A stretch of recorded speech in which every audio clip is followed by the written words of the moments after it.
Welcome to Copenhagen, largest city and capital of Denmark, home of 1/4 of the country's 4 million citizens. Copenhagen is the Baltic's most important seaport, the center for art and science, a busy merchant's town with a gay and cosmopolitan flavor. Miles of canals make for pleasant sightseeing in this 800-year-old city.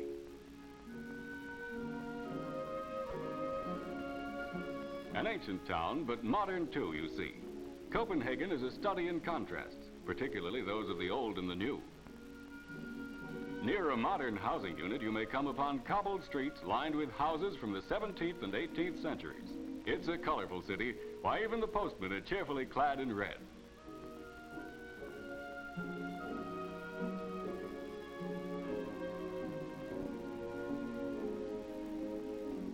There's the Bourse and the Stock Exchange to the left of the House of Parliament. With its twisted dragon spire, the building has been in use since 1610, when it was built by Christian IV. The ruler of this, the oldest kingdom in the world, lives at Amalienborg Castle, located in the center of Copenhagen. Until World War II, Denmark had never known foreign domination. Today, she preserves with pride the panoply of her royal traditions. Housewives, soldiers, businessmen, and children, everyone rides a bike in Copenhagen. 500,000 bicycles solve the transportation question, but city planners and architects had their problems. Parking space had to be arranged to accommodate thousands of wheels at a time. 2 old Dobbins deliver beer to shopkeepers who know they sell an internationally famous Danish beverage. Because no part of Denmark is more than 40 miles from the sea, fishing is naturally an important industry here. Copenhagen is sprinkled profusely with statues. Here's one of Bishop Absalon, who founded the capital 8 centuries ago. There never was such a city for statues.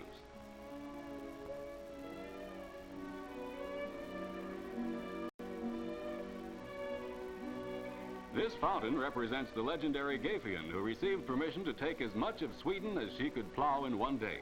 Gefion turned her sons to bulls and plowed out Zealand, the island on which Copenhagen stands, thus leaving a huge lake in Sweden.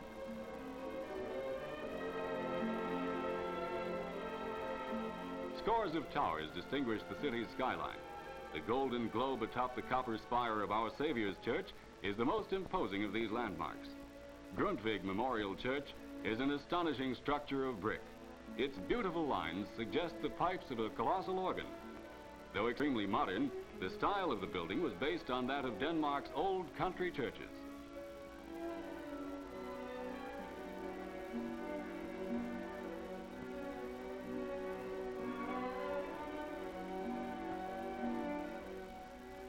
"90% of Copenhagen's population lives in apartment houses, and there's an attractive home here for every type of purse.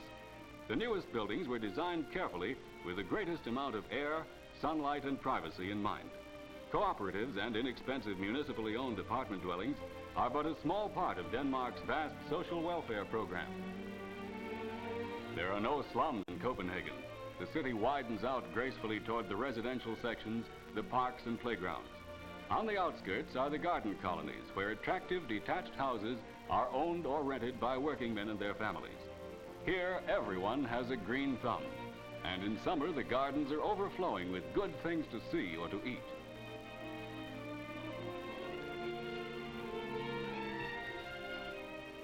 Danes are progressive, modern, and practical, but some things you see in Denmark can best be described as quaint or picturesque.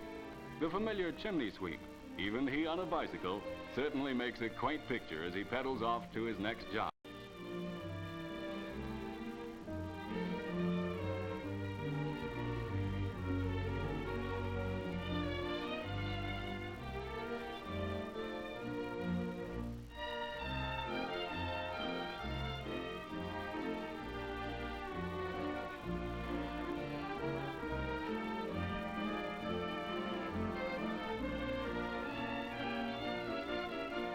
Mother goes to market, and it's no trouble to take the children along. Whole families go on vacation this way. After the bustle of Copenhagen, the suburbs are quiet and peaceful, and they all have that sparkling, clean look typical of Danish towns.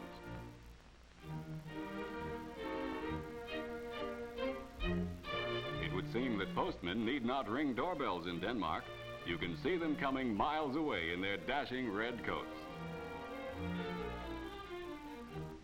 Everyone falls in love with Copenhagen's Little Mermaid, right out of Hans Christian Andersen's fairy tale.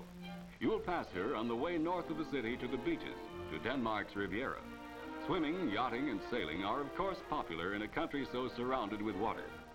Vacations are enjoyed at the seaside, and on a summer Sunday, cities are unusually quiet, for the whole population has gone to the shore.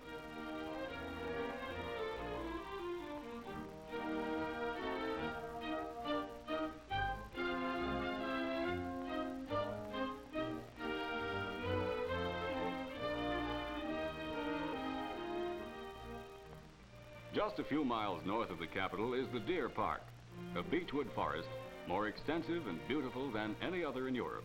It's a sylvan playground for Danes who camp and picnic here. The deer in the park are gentle and tame. A shooting lodge, the Hermitage, stands in the Deer Park, which used to serve as the royal hunting ground. Still farther north in Zealand is enchanting old Frederiksborg Castle. It seems to float on its foundation of 3 little islands in a placid lake. The castle is now a splendid museum of national history. Its majestic bulk and the richness of its interior are reminders of the generation when Frederick II was king.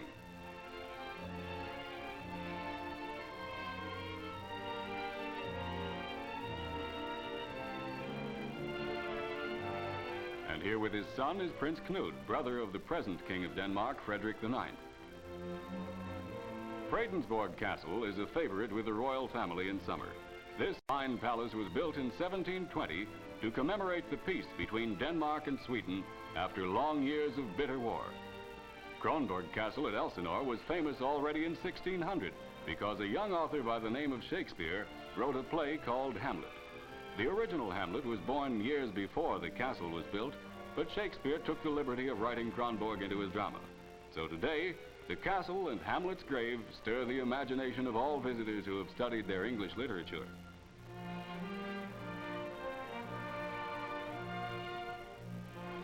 In rural Denmark, the weary traveler may pause for refreshment at a wayside inn like this one. He wonders what the clatter is about and discovers a Danish tradesman proclaiming his wares.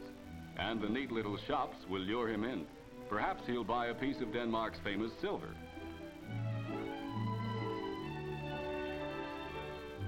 At Kronborg, birthplace of Sigrid Undset, the Norwegian novelist, is an unusual church with 5 towers. The peculiar edifice was built in the 12th century by Bishop Absalon's twin brother. Industry employs the greatest number of people, but farming, fishing, and forestry are equally important. Hosts of modern dairy farms turn out the rich cream and delicious butter for which Denmark is so well known. The Danish farmer gives his expert and undivided attention to his work because cooperative farm and dairy associations standardize quality and market his agricultural produce. Dating from the 13th century, Roskilde Cathedral is the Westminster Abbey of Denmark. Located south of the capital, the town of Roskilde, with its thatched roofs and tiny shops, reminds the English of some of their own ancient towns. But there's nothing old world about Roskilde's happy, healthy children.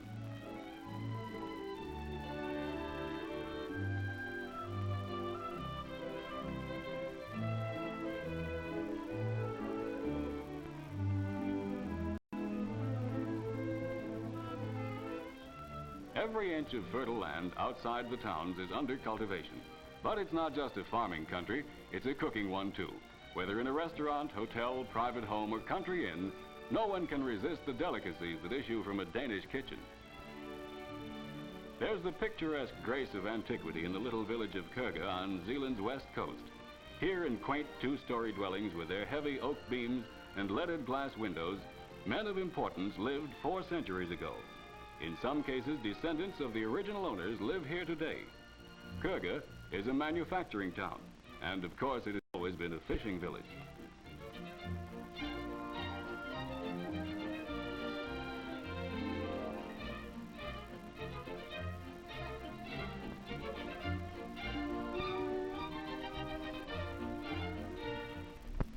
Zealand appears as a vast sweep of rich farm and cattle country, broken only by a placid windmill or a clump of low buildings where the farmer makes his home.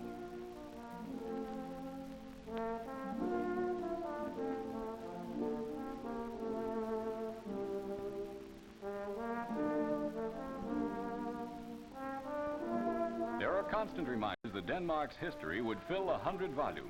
Here's a mound that covers the grave of a Viking hero. A formation like this is a memento from the people of the ancient Stone Age. A bridge at the southern tip of Zealand leads to the small island of Møn, full of varied beauty, but famed particularly for its chalk cliff scenery. These abrupt white cliffs jutting into the intense blue of the Baltic are unique in a country of modest altitudes.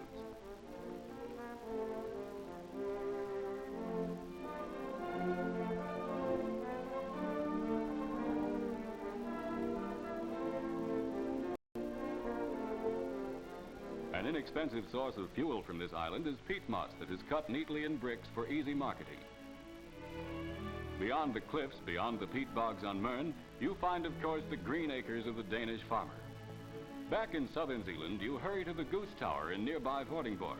The tower remains from a castle built by King Valdemar in the 12th century. When 77 towns all at once declared war against him, Valdemar likened them to a flock of geese. Thus the golden goose atop the tower.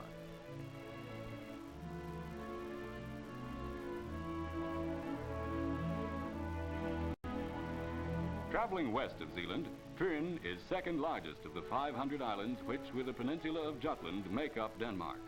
The largest city, Odense, took its name from Odin, the principal god in Norse mythology. Odense was the birthplace of Hans Christian Andersen, whose fairy stories have been translated into 35 languages, read and loved by children all over the world. The sales of only one other book, the Bible, are greater than the sales of Andersen's fairy tales.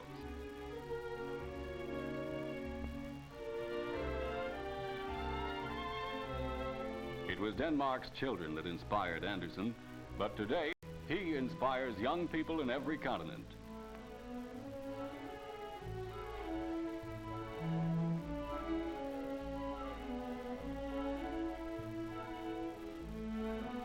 Scores of old chateaus dot this charming isle.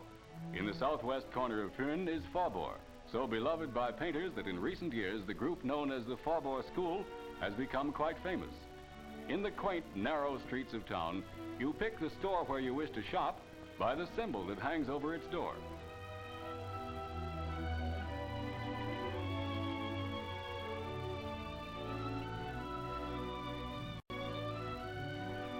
A bridge that spans the water known as Little Belt connects Fyn with Jutland, the largest part of Denmark, amounting to more than 2/3 of the country's area. One of the greatest old strongholds to see in Jutland is the castle ruins at Kolding. Moving north along the east coast of Jutland, you pass the flourishing farmlands that by now you recognize as typically Danish. The countryside, so quiet and serene, shows evidence of a farmer's patient and loving labor. There are no snow-capped peaks in Denmark, but she has her Heavens Mountain 560 feet high, with an admirable view from the observation tower. Danish Boy Scouts will agree to that.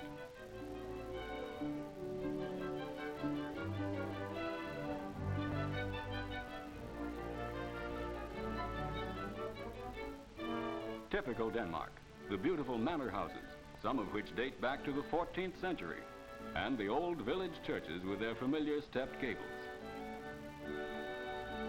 Even Danish villages are spick and span. Don't look here for a grand hotel to stop in. You'd much prefer the welcome at a country inn with its thatched roof atop traditional whitewashed walls.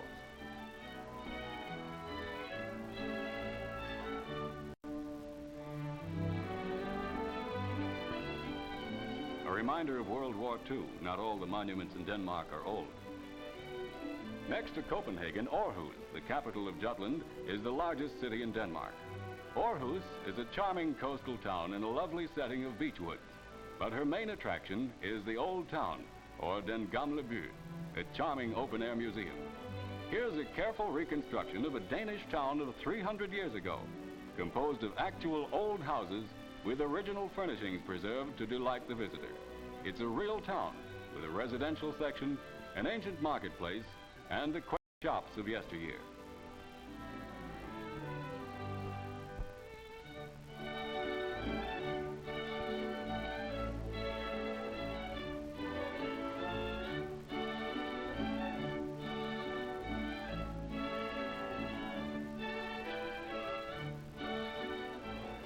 On the 4th of July, people from all over Denmark and the United States thronged to Rabiul National Park, a beautiful tract of land purchased by Danish Americans in 1912. In the Lincoln log cabin is a small museum of American pioneer relics. Preserved in the archives of nearby Aalborg are detailed records of all Danes who emigrated to the United States. The crowd gathers to sing the national anthems of both countries and to hear stirring addresses by distinguished speakers. The royal family never misses this important occasion. King Frederick and Queen Ingrid prepare to take their places on the platform. Each year, 40,000 Americans and Danes with the royal family celebrate Independence Day.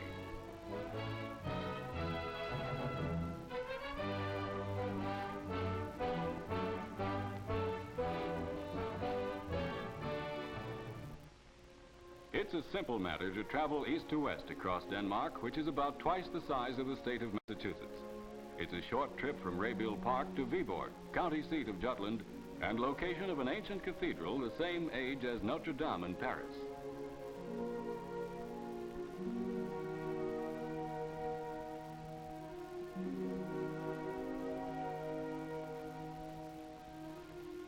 The west coast of Jutland along the North Sea is thickly lined with a continuous ridge of sand dunes. It's the proximity of the open seas, tempered by the Gulf Stream, that makes for a comfortable climate in Denmark. Not far from the sea is Ribe, another ancient cathedral town with narrow streets and old steep-roofed houses. Ribe has been accurately likened to a peep into Elizabethan England.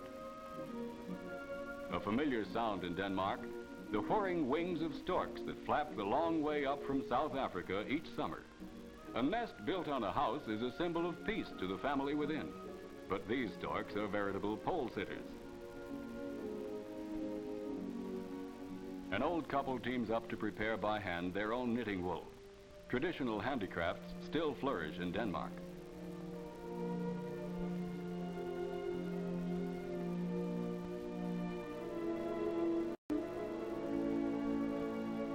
The history of southern Jutland is intricately linked with Germany, for 100 bloody battles were fought over the rich Schleswig-Holstein duchies to the south. A memorial at Sonneborg recalls both the unhappy battle that lost these duchies to Germany and the return of North Schleswig after World War I. The loss of 1864 was in some ways a gain, for Denmark was forced to redouble her efforts to realize a happy prosperity. You've seen the countryside. Now return to Copenhagen if you would judge the achievements of this hard-working but cheerful people. Yes, the people of this oldest kingdom in the world have their lighter moments. And in Copenhagen, the place to have them is at Tivoli, a delightful huge park dedicated to recreation and amusement.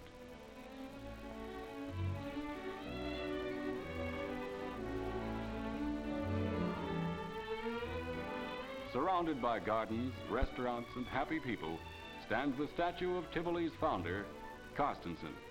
He envisioned all kinds of fun: theaters, dancing, boating, concerts, roller coaster rides, and fireworks. Tivoli is the playground of a cultured adult people who are made all the younger by it.